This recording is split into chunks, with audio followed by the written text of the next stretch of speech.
So welcome to our Group of 5 summer exhibition. I'm Michelle Penny-Rowe, and this is my exhibition room. I have a number of pieces from our hometown, Carbonear. Many of these are actually my past plein air classes, sessions that we painted outside. You can see that there's a lot of movement and a lot of fun in that versus a more studied piece. And the study piece seems to be a little tighter and a little more together. But I personally, as an artist, like the flow. And you can always see the wind moving. Most everything in here are places that I've been. So I create art from my own personal experiences.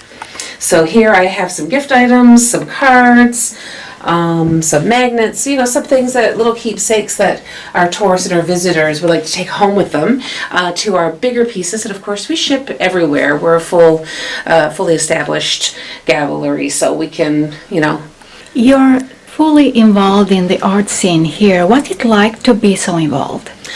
I don't know for there to be any other way.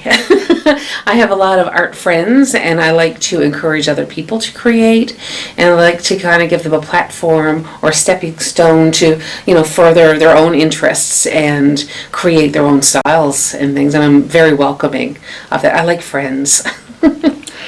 You're a mother and a grandmother. What's it like to have that kind of responsibility as an artist? It can get busy. Life can get very busy.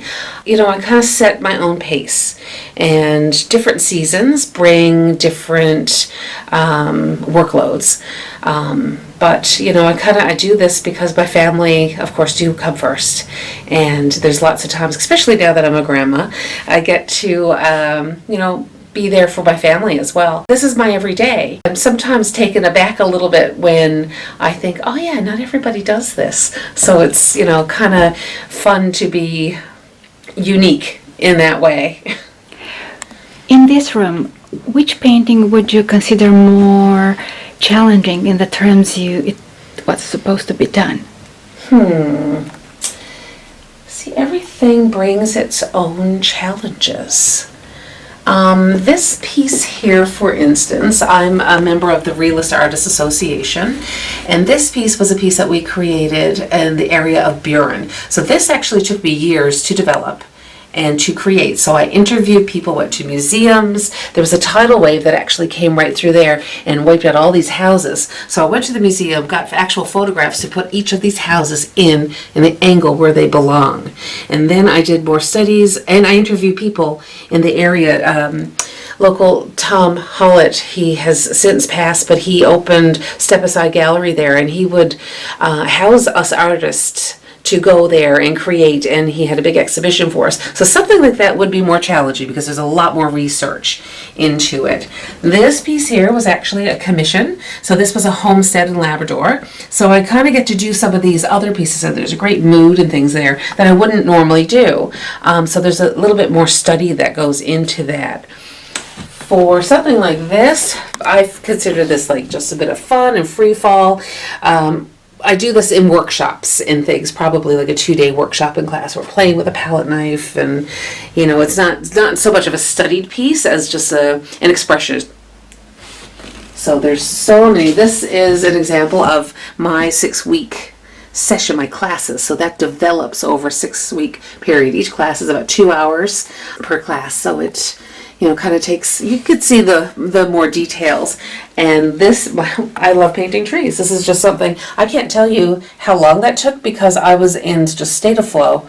And you just kind of create because you're happy in that way to create whatever becomes or comes from your mind. When your children were small, were they coming with you, plein air? Interesting. When my children were small, I actually had my studio where I taught children in my home. So we had a full studio in my home. It worked out brilliantly because they were little, and they would join me for class. Many of their friends were in my classes and things. It's interesting because they claim that they're not artistic, but yet all 3 of them, my oldest being 25, I have a middle child, 22, my youngest, 17, and all of them have the ability and have often produced a little painting as a special gift for, a family member when they're looking for that something that they can't buy. As an artist, what would you say is your biggest accomplishment to date? Oh, I've done so many wonderful things with so many wonderful people. I don't know what my biggest accomplishment would be. Years ago, I got to participate in the March Hare, and there were some great artists who were a part of that. I have participated in Art at the Gate. I was a facilitator there. I'm afraid to say anything because I'm afraid I'll leave something out. I've been, many years ago, there was a Find a Passion, Make It Work. I mean, I was a kid then, and I was talking about creating my art, and now I'm doing the things that I wanted to do then. And these are things earlier on. Every year brings its benefits and its growth, and I have another event that I'm a board member on, Authors in Art. So we bring in authors, and I bring in artists, and we create this beautiful event where the authors are given the written word and the creators create and we unveil. So this is our 10th year in this. So, things just keep getting wonderful, and I avail of every opportunity that comes my way. You had the fortune to work with great artists. How do you think your journey would have been without them? It would not have been the same. I wouldn't have had that encouragement from the people that I look up to. It's like any field or just any life, really. When you have your mentors and your people that believe in you and they encourage you, then you're able to, have your chin up higher and really believe in yourself. And I try to be that person for others as well. So I think they really formed a big part of who I am. And the fact that they are so established, and they're so down to earth. It just means a lot to me. And the lessons that they teach are just so valuable, and that they'd include me in some things. It's very humbling, and I, appreciate that. So this exhibition for the group of 5 is open from July to August, so it's a summer event. We've done this years in the past.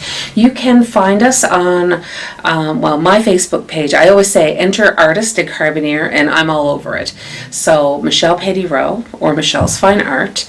I also share it on the local community pages for the events and things that are happening.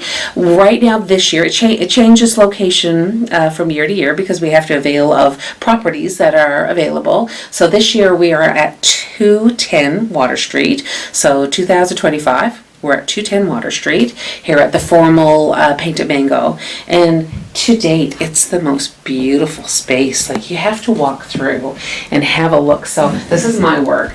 My friend Randy Blunden, he's an artist from Portagrey, but he lives in St. John's, and this is his beautiful work here. Randy often teaches workshops in my studio as well.